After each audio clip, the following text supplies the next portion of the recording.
અમરનાથ યાત્રાએ જતા યાત્રાળુઓ માટે ફિટનેસ સર્ટિફિકેટ ફરજિયાત કરવામાં આવ્યું છે। તેવામાં વડોદરા શહેરની 3 હોસ્પિટલો ખાતે આ મેડિકલ ફિટનેસ સર્ટિફિકેટ આપવામાં આવી રહ્યું છે યાત્રાળુઓને। તેઓનું ચેકઅપ કર્યા બાદ તેમને આ ફિટનેસ સર્ટિફિકેટ આપવામાં આવે છે। 3 hospital SSG hospital, Jamnabai hospital અને ગોત્રી જીએમઈઆરએસ હોસ્પિટલ કે જ્યાં મેડિકલ ચેકઅપની કામગીરી અમરનાથ જનારા યાત્રાળુઓ માટે ચાલી રહી છે, શરૂ કરી દેવામાં આવી છે। મોટી સંખ્યામાં યાત્રાળુઓ પહોંચી રહ્યા છે। ફિટનેસ સર્ટિફિકેટ મેળવવા માટે ગોત્રી હોસ્પિટલના આરએમઓ દ્વારા આ વિશે વધુ માહિતી આપવામાં આવી। તેમના દ્વારા જણાવવામાં આવ્યું કે જ્યારે રજીસ્ટ્રેશનની પ્રક્રિયા શરૂ થઈ ગઈ છે તેવામાં મેડિકલ ફિટનેસ સર્ટિફિકેટ યાત્રાળુઓ માટે ફરજિયાત કરવામાં આવ્યું હોય માટે અમરનાથ જનારા યાત્રાળુઓનો ભારે ધસારો ગોત્રી હોસ્પિટલ ખાતે પણ મેડિકલ ચેકઅપ માટે જોવા મળી રહ્યું છે। હા, અમરનાથ યાત્રા 2024નું રજિસ્ટ્રેશન તારીખ 15 એપ્રિલથી ચાલુ થઈ રહ્યું છે। તે બાબતે જે યાત્રીઓ છે એમણે કમ્પલસરી હેલ્થ સર્ટિફિકેટ રજૂ કરવાનું હોય છે અને જે કમ્પલસરી હેલ્થ સર્ટિફિકેટ આપણે ગોત્રી હોસ્પિટલમાં શરૂ થઈ ચૂક્યું છે। તારીખ 10 એપ્રિલથી આપણે પેશન્ટને કમ્પલસરી હેલ્થ સર્ટિફિકેટ આપવાના ચાલુ કરી દીધા છે।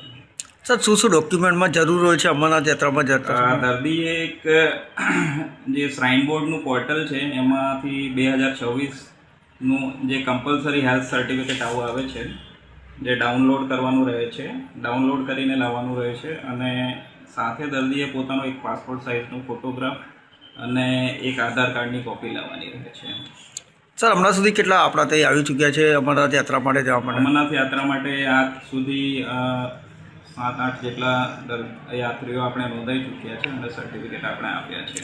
સર, જે પહેલી વખત જનારા છે અમરનાથ યાત્રા માટે તેમને શું સંદેશ આપવા માંગશો? પહેલી વખત જે જનારા છે એમને ખાસ તો એમને કોઈ બીમારી દવા ગોળી ચાલતી હોય તો એ પ્રમાણેની ડૉક્ટરને ચોક્કસ રજૂઆત કરવી જોઈએ। જ્યારે પણ મેડિકલ ફિટનેસ સર્ટિફિકેટ માટે અહીંયા આવે ત્યારે અમારા બધા બ્લડ રિપોર્ટ અમે કરાવીએ છીએ। લોહીના રિપોર્ટમાં જેવી રીતે liver function test, kidney function test, cardiogram છે, ઇસીજી છે, એક્સરે છે, એ બધા રિપોર્ટ કરાવી ફિઝિશિયનને બતાવીને ફિઝિશિયન બીપી, બ્લડ શુગર બધું જોઈને અને પછી જ રિપોર્ટ ફાઇનલાઇઝ કરે છે। દર્દીને કાર્ડિયાક બીમારી હોય કે શ્વાસને લગતી બીમારી હોય એવા દર્દીએ ચોક્કસપણે પોતાની હિસ્ટ્રી અમારા ફિઝિશિયન જે અહીંયા તપાસ અર્થે આવે જે પણ યાત્રી એમને જણાવવું જોઈએ જેથી કરીને ડાક્ટર એમને યોગ્ય સલાહ આપી શકે। હમણાં કેટલા દિવસ સુધી સર હોસ્પિટલમાં આ રજિસ્ટ્રેશન ચાલવાનું છે? રજિસ્ટ્રેશન જ્યાં સુધી ઓનલાઈન રજિસ્ટ્રેશન આપણે અમરનાથ યાત્રા માટે શરૂ છે ત્યાં સુધી અમે ફિટનેસ રજિસ્ટ્રેશન અમે ચાલુ રાખીશું। આપનું પૂરું નામ sir? Doctor SS Gamit, RMO, GMERS hospital.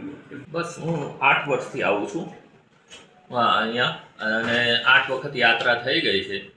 આ 9મી વખત મહાદેવની કૃપા થઈ જાય તો થઈ જશે યાત્રા શરૂ।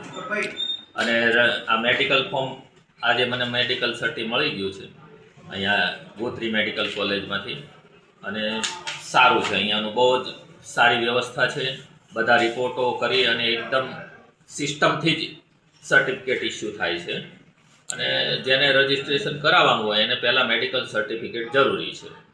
એટલે પહેલાં અહીંયા અથવા આ એસએસજી અથવા જમનાબાઈમાં આધાર કાર્ડ અને એક પાસપોર્ટ સાઇઝનો ફોટો અને મેડિકલ સર્ટિફિકેટની પ્રિન્ટ અમરનાથની શ્રાઇન બોર્ડની વેબસાઇટ પરથી ડાઉનલોડ કરી પ્રિન્ટ કઢાવી અને હોસ્પિટલની મુલાકાતે આવો એટલે થઈ જાય।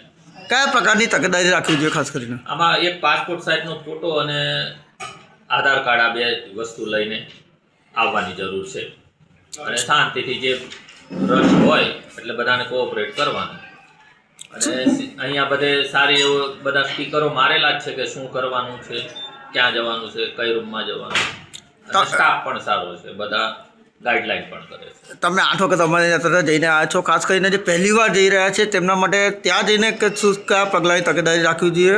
બસ ત્યાં તો આર્મી અને જે ત્યાંનું વ્યવસ્થાપન બોર્ડ છે એણે બધી જાહેરાતો કરી જ દે છે એટલે શાંતિથી કોઈ પણ ઉતાવળ કર્યા વગર એના ટાઈમિંગ પ્રમાણે જે દિવસનું તમને રજિસ્ટ્રેશન મળે એ જ દિવસે યાત્રા કરવા જવાનું છે એટલું સમજી લેવાનું।